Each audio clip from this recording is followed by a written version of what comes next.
Howdy, folks. This is Chris White, and you're listening to Basic Business Advice. This morning, I've got Jordan Stoltzfoods and Tyler Needing from Eques, and I've got Kevin Bille from Good Stuff. Good Stuff is like not just one thing, Kevin. What is Good Stuff? Tell us about it. Yeah, well, first off, thanks for having me. I'm looking forward to hanging out with you guys. Appreciate it and all you're doing.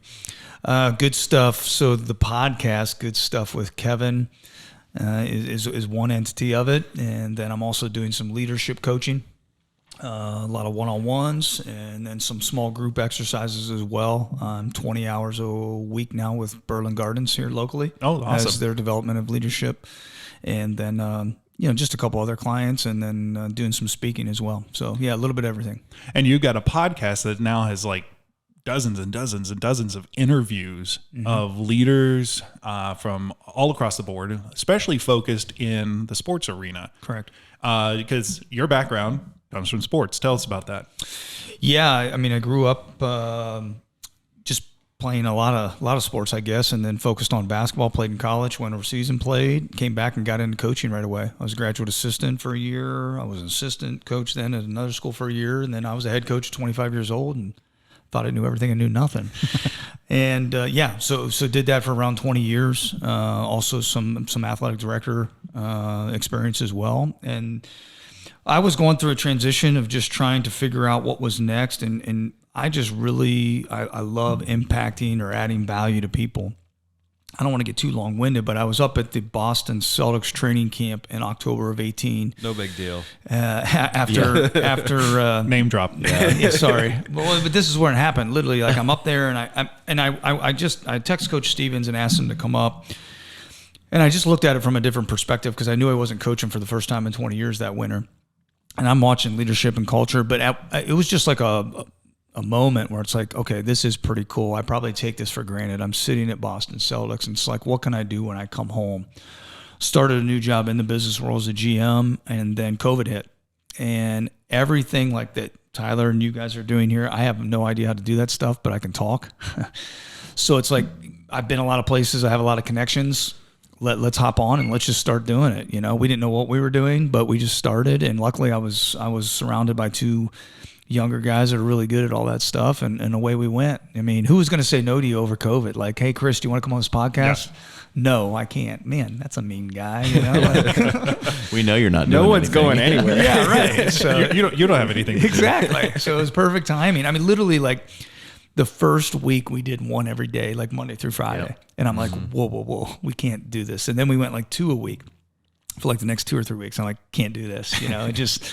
And so, yeah, I mean, there's 80 episodes right now on YouTube. If you just search Good Stuff with Kevin, it'll come up. And so we never did the podcast format. Really didn't know what we were doing. We just wanted to do it to add value to people. Like people always ask to nail it down, but that's in essence what it is. And like you mentioned, it is a lot of sports leaders just because that's my background and connections.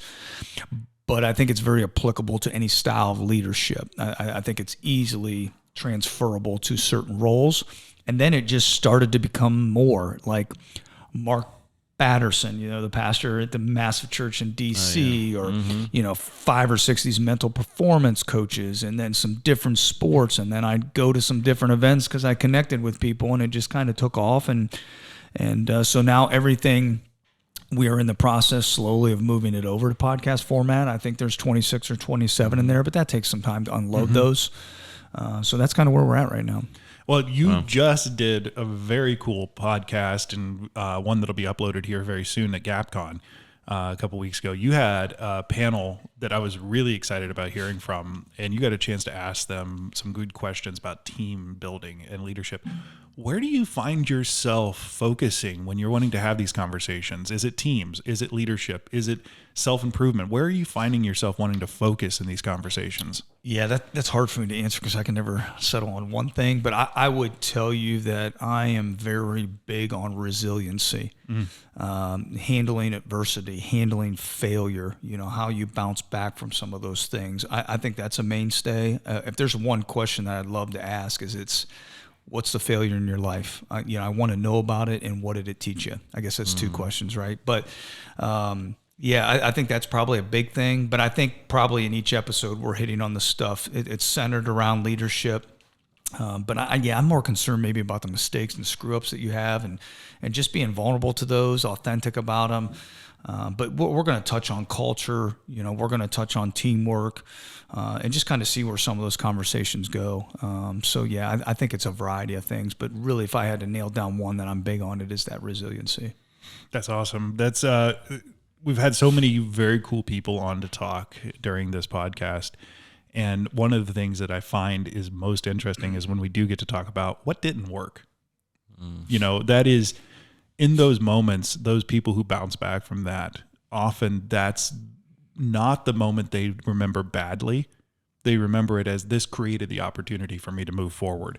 Yeah, 100%. I think that's when we really find out what we're made of, right? And I don't know that, as we just came off this talk in there, I don't know that any of us would want to go back and go through those moments, but I don't think you want to dismiss them. I think you want to recognize what they are, develop some self-awareness to those, and embrace them. I think the key to that, and it's a separator, is how do you embrace failure? Because we experience it every day. I don't know about you, but I screw up as a husband. I screw up as a father.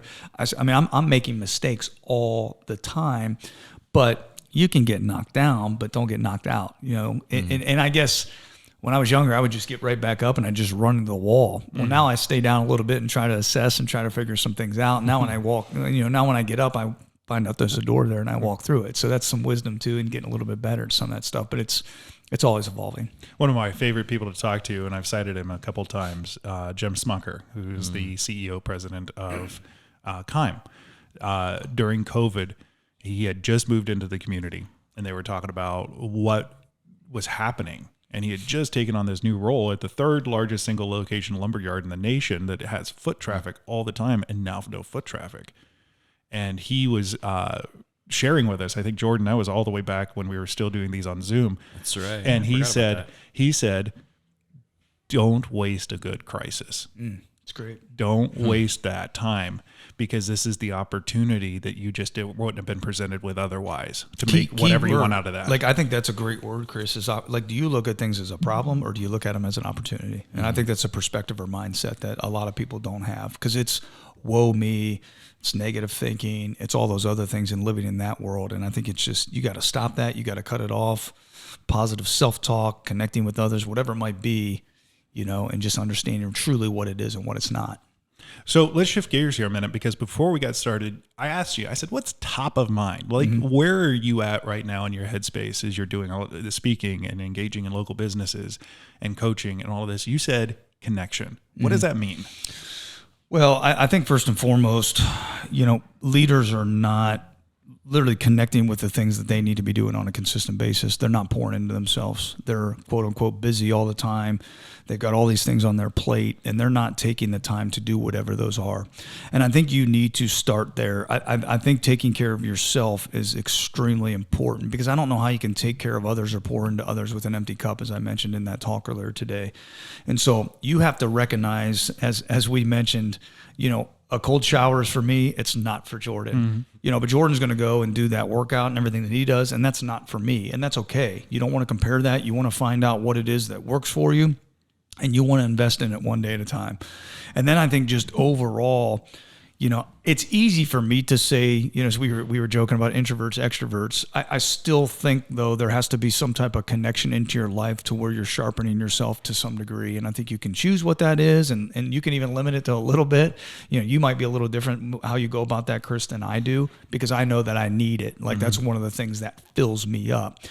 But I'd also maybe push back to the person being the introvert, saying they don't need it. I don't understand how they're learning and they're growing, and does that make sense? Yeah. And so I think leaders just get so consumed with everyday life of, I've got to be this husband. You're wearing a lot of hats. I mean, whether you're a husband, whether you're a father, whether you're a boss, whether you're this, there's just so many things.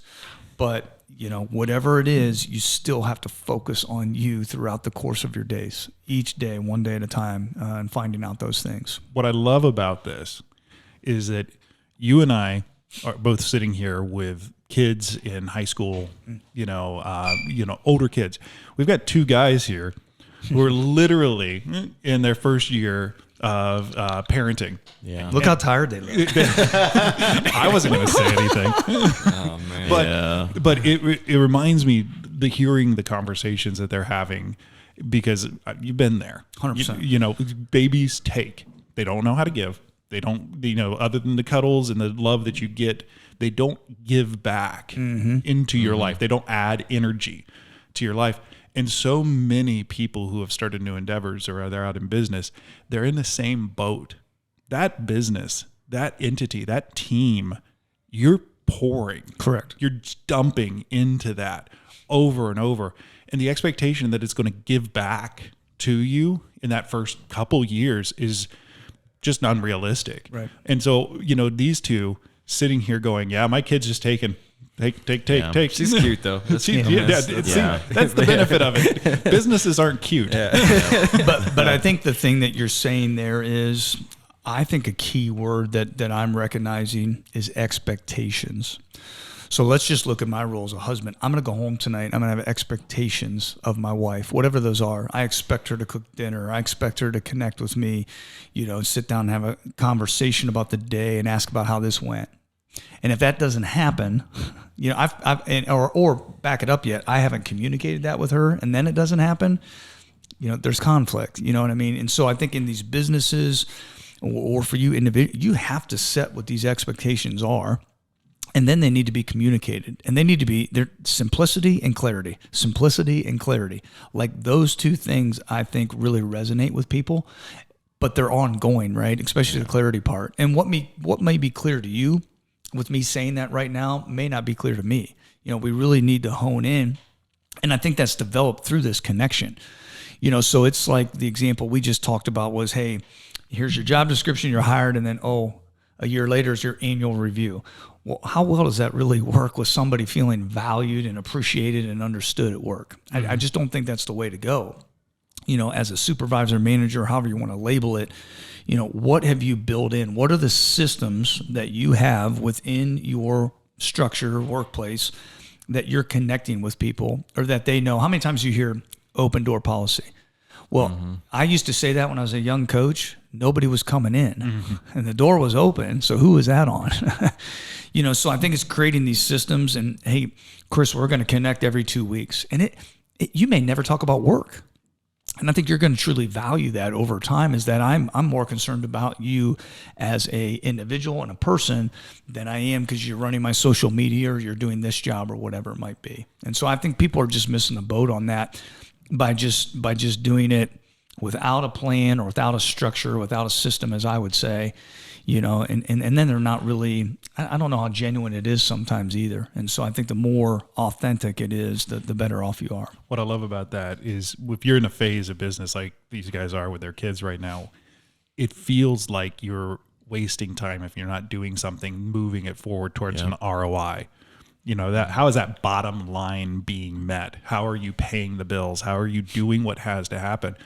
And so this connecting doesn't translate to that number being red or black. No, it translates though to so much more. Where do you see people miss the mark though on that? Where they think, and it's not wrong to say, I've got to be involved in making my business successful.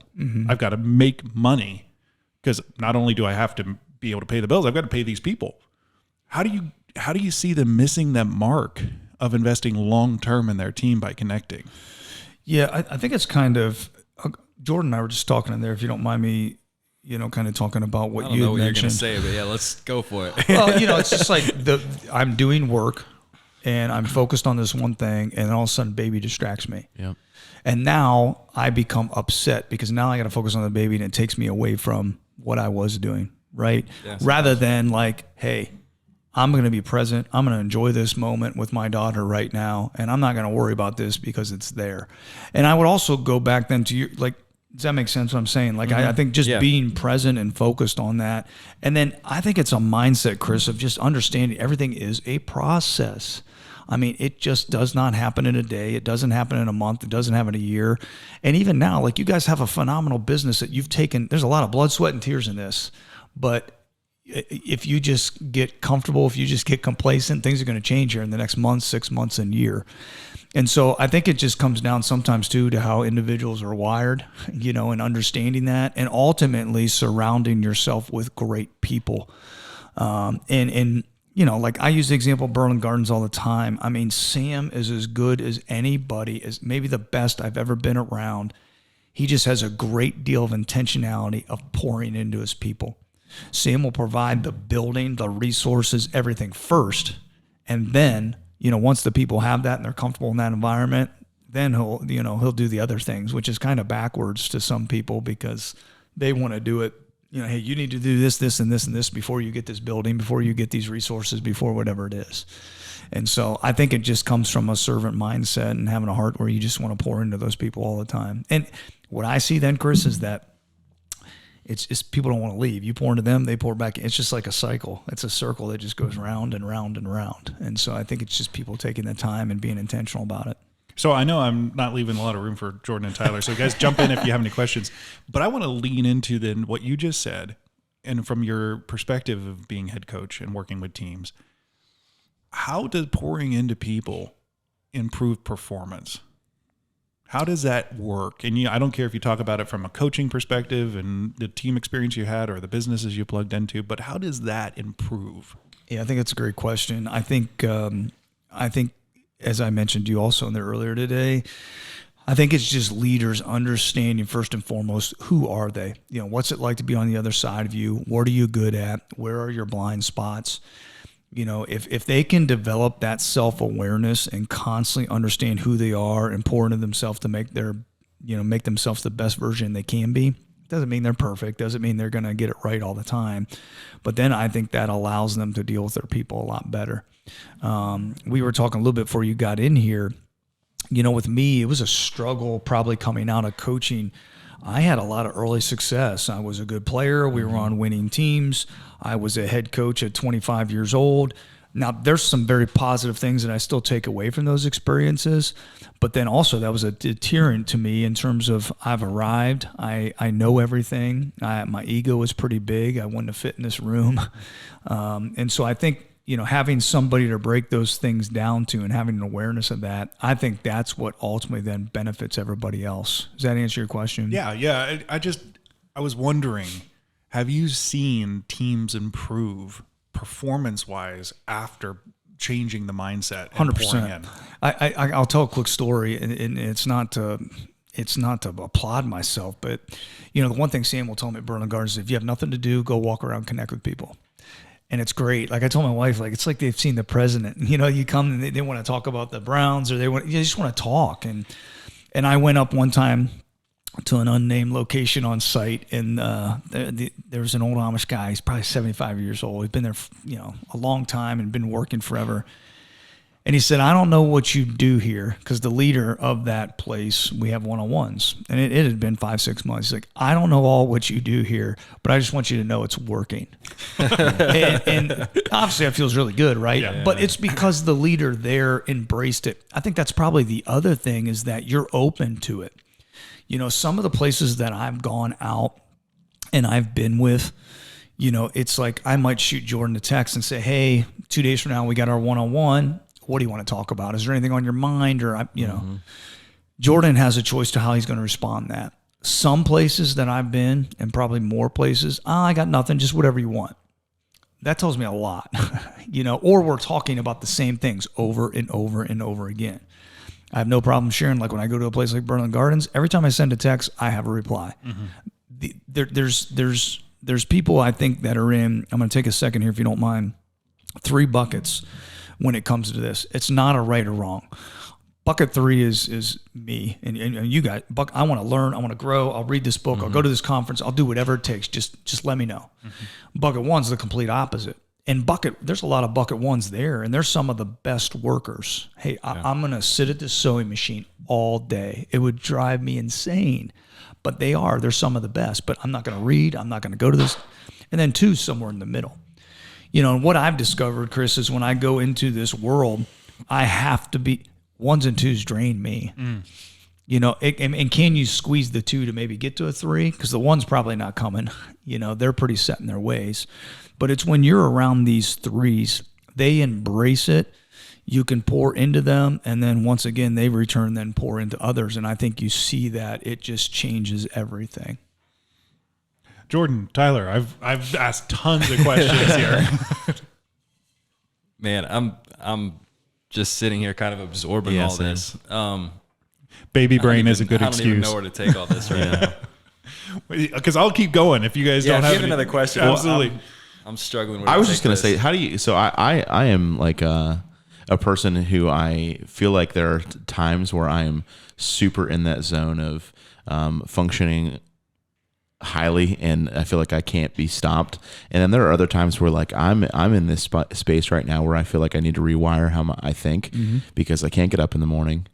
I can't stay up late working because I feel like I have so many things to check off the box each day, on top of having a 1-year-old who I want to give all my time to and value that time. And like, I really do see that, and that I don't want to waste this time. Excuse me. But how do I rewire my brain to think, like, because at the beginning it was very much this, I was getting up at like 3:30 in the morning to work because I have to provide for this kid. And I've become somewhat complacent and like, I'm comfortable. I'm like working, money's okay. Like I'm not hurting. So I feel like I'm not in that panic mode if I need to get up at 3:00 to work every morning. Yeah. I mean, I think there's a couple of things. I think you have to have a self-awareness to what's going on right now, and like taking the time to know. It's kind of some of the things I mentioned this morning. Like, what does it look like when you're at your best? You know, like what's a best day, you know, or what's some best practices or things that you have in your life. And if you, and on the flip side, what does it look like when you're at your worst? Right. You know, because some of those things, like over here, then there's something that's prohibiting you or getting in the way. Yeah. And I don't think there's anything wrong with, you know, you guys are just, you're in the early stages, and then parenting is, it's one phase and you get to the next phase, and but as a leader, it's constantly adjusting and adapting to those stages that you're in, and then having an understanding to what that is. I go through seasons of my life right now.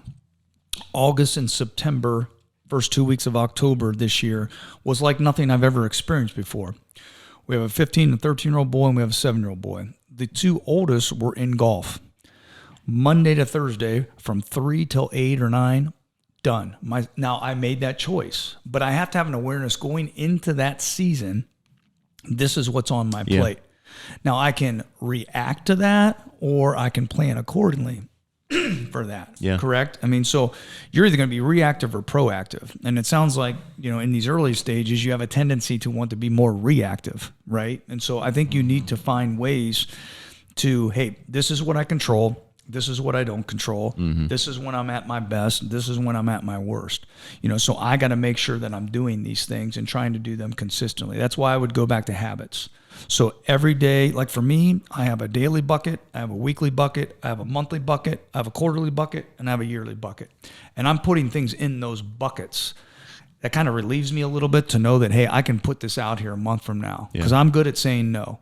You know, I mean, like, you have to be. And it's like, but I also know by now, if I can get these 10 to 12 things done daily, I'm going to be pretty good. But guess what? In August, I'm only doing 5 to 6 of those because I don't have the time or space to do all 10 to 12 because of the season that I'm in. Yeah, that's a good way to look at it. Because I don't feel like I'm not doing well. I feel like I think that's the difference between, I'm not in a bad place as far as what I am doing on a daily basis, but I have had different seasons where I feel like I'm a better hustler. And I feel like that's maybe just where I'm at now, is a season where I'm like valuing these certain things that are taking my time over getting up at 3:00 in the morning to. Yeah. And I think it's like, I love when we talk about connecting, I love the quarterly stuff. And then if you can get things in monthly with your team even, but I think it's just where are you at in these stages? And then also go back and like, maybe you're setting your expectations too high. Could be. And then you feel as if you're not meeting the bar, but are you really being realistic? And then more than anything, like, who's surrounding you? Like, I need truth tellers in my life. I'm on a Zoom call once a week on Saturday morning at 7 a.m. with 3 guys that's been going since COVID started. Wow. 2 of them I never met. You know, I'm in an accountability group every Tuesday morning at 6 a.m. in town here. Like, I need that in my life. I need people to hold me accountable and put those boundaries in place so that I know what's going on, and I'm open to, I'm exposing myself to them, of past hurts, of past mistakes, of current issues, whatever it might be. And I think that's really helped me along the way as well. That's good. I have a question. I got time to gather my thoughts a little bit to kind of build off of that here a little bit. Another thing you and I were talking about a little bit before is in athletics and sports in the gym, there's black and white. You can tell if you're winning. You're getting stronger, you're getting weaker, you're getting faster, you're getting slower. There's these tangible measurables that are it's very clear cut. Are you getting better or not? In a lot of areas in life, sometimes in business, family, whatever that might be, there's all these kind of gray areas. And it's tough to tell if you're winning or not. I've kind of realized that there's, over the last couple years of my life, whatever, every once in a while I have these blind spots where you think something's going pretty well, and then maybe an event happens in life that kind of shifts it around or whatever. But then all of a sudden you have a kind of a wake up call and realize, like, oh man, this thing that I thought was going okay is not going okay anymore. You know, maybe all of a sudden you get a wake up call from my wife, Becky. You'll be like, hey, what's going on here? You've been weird for a couple weeks, you know? So how do you put things in place in your life to keep you accountable to, like, those kind of gray performance areas? Does that make sense? Makes complete sense. Like, I struggle out of the, as I told you, with I need things competitive. Like, that's just how I'm wired. I think it goes back once again to self-awareness. So if that's how you're wired, I think you need to put some things in place to that. For me, I can define winning a day based on whether I'm doing these habits or not doing these habits that I just mentioned with Tyler.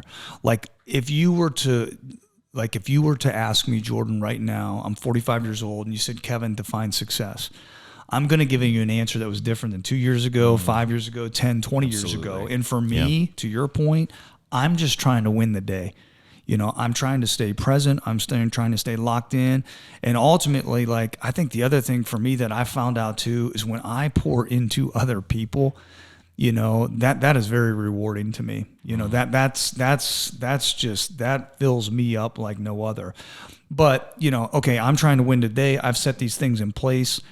Okay, and so now if they don't happen, you know, or if I can't see them and something like that comes up, I think it's just stopping, you know, giving it attention to the attention that it deserves, or does it not deserve it, and not getting caught up in, you know, you're then just focusing on a result. You know, like, I know in sports it is nice to win and lose, but the mistake is this: when we win a game, we feel like everything's right. When we lose a game, I'm up till 3 or 4 in the morning watching film and the roof's falling in. So when you win, you know, be realistic, like, celebrate. People don't do that enough. But okay, what did I learn? Like, I like journaling or making sense of experience. What did I learn through this process? Is there anything that I would have changed from this process? You know, if we lost, you know what I mean? Losing can be a really good thing. Like we talked about failure at the beginning. And so being realistic, like, okay, things aren't going well. They're not. Why aren't they going well? What is prohibiting this from getting to where it needs to be? Because I think once you have a recognition of that, now you can have a plan or put in a system to move forward. That's good. I love all of that. And I love how you talked about how success is changing. And I think that's something that's hard when you're in business, is that, or even in sports, is success is defined as that person, and each person being different. And I don't know, in sports ball, you've got insulting Kevin here Later in the podcast, I thought I'd be hearing that word. Athletic balls. But in the sports balls, you know, you want somebody who can score, but do you also want somebody who can force conversions? Because the more that person forces conversions, the more opportunities the person who has to score can score. And so success doesn't look the same for those players. If somebody's strong at the rebound, can force the conversions, and get the ball back into the hand of the guy who can score, their success looks dramatically different on paper. And it looks dramatically, and I think we fall into the trap so often in business leadership of, I need to look like Tim Cook. 100%. I need to look like those guys. I think the other thing that you said there too, I would call this noise, outside noise. Like the success, we'll just go with the success thing. Like, are you defining it, or are you letting others define it? And so, like, I know within this locker room, this is what we are about. This is our culture. This is who we are. This is what we're going to do every single day. This is what we control. These are our measurables. These are the systems in place. Anything that happens outside of this locker room, it's noise. if you three are outside that locker room and you're all parents of the kids, like that's the most obvious one, right? You had a bad game. It is what it is. But what is the outside noise now? What are they saying to you afterwards? You didn't play. You should have played more, Chris. You know what I mean? Or, coach didn't do this. That's your conversation with your dad. How are you? And that's where I think people need to confront the culture that they're in. When you're around the water cooler, if Tyler comes over to you and was like, man, what's going on with Chris? He's been, I don't know, but like, this is what we're about here. And if you have a problem, you should probably go talk to Chris about it. How many more times do you think Tyler's going to come back and talk to you now about you've confronted the culture? Yeah. And you guys know within your building, per se, your locker room, this is what success is to us. We are not going to let the outside determine that, or an article in the Bargain Hunter comes up because of something. You don't control that part, unfortunately, right? Or fortunately, depending on how you look at that. And so I think that's really important, Chris, is that this is who we are. This is how we do things. This is how we define this, that, or the other. And you are just loyal to that. That's awesome. Yeah.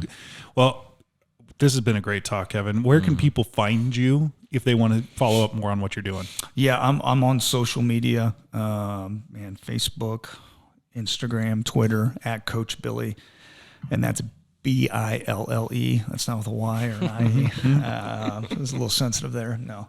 LinkedIn as well, I think my personal page. And then, of course, the podcast that we mentioned earlier, Good Stuff with Kevin on YouTube, or then you can find the podcast on all formats that you watch. And people can always contact me, goodstuffkevin@gmail.com, whether they just want to tell me what they didn't like about this show, or if they want to connect, or whatever. I'll take any and all messages. I'm used to it by now as a coach. You'll filter that noise. Yeah, it's all good. Well, I want to shout out too. You have the Good Stuff Summit coming up next year. Do you want to talk about that? That's at great. all? Yeah, What's thanks so much. Yeah, so last year I just had a vision and just kind of thought about it, prayed about it, and we were able to bring some great individuals. It's gonna be hard to top. Jim Tressel, Sherry Cole, Hall of Fame basketball coach from Oklahoma, 3 mental performance coaches from the Guardians, Pirates, and Nicole Detling, who does a lot with Olympics and other businesses.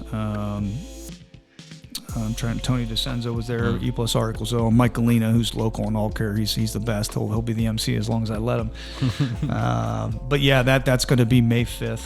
I guess I haven't told anybody, but I think if all goes well, the main one right now is going to be Kevin Eastman. Kevin was a longtime basketball coach, probably one of the best clinicians and speakers I've been around. Wealth of knowledge. A lot of people know him from being on the 2007 champion Celtics team with like Kevin Garnett, Ray Allen. Wow. So he coached with the Celtics with Doc Rivers, and then went to the Clippers, moved to the front office, and does some speaking. But I think it's just a really cool thing to bring to the area. You obviously, you guys do the GapCon. We have Provia. I think this one's just a little unique. It's a half day, and it's there's some sports theme or some different leadership theme to it. So hopefully it's just something that people in the area can get something from. I don't even like sports, and I loved it last year. That's so cool. Thanks. Yeah. Well, like we said earlier, I know I'm biased, but I think that message coming from all of them is very applicable to all the different hats that you wear, right? Yep. So That's awesome. Yeah. So May 5th. Yeah. Cinco de Mayo. Yep. Keep your eyes out for that. Kevin, thank you. Yeah, thank you very much. I appreciate it, guys. And to our listeners, thanks for listening in with us. If you want to see any of this, check out YouTube. You can watch Kevin talk, and also check out the YouTube channel for his talk earlier this morning. He talked about mastermind, ways to develop and connect with people. Really good stuff. So everybody, thanks for listening. Good stuff. Have a good day.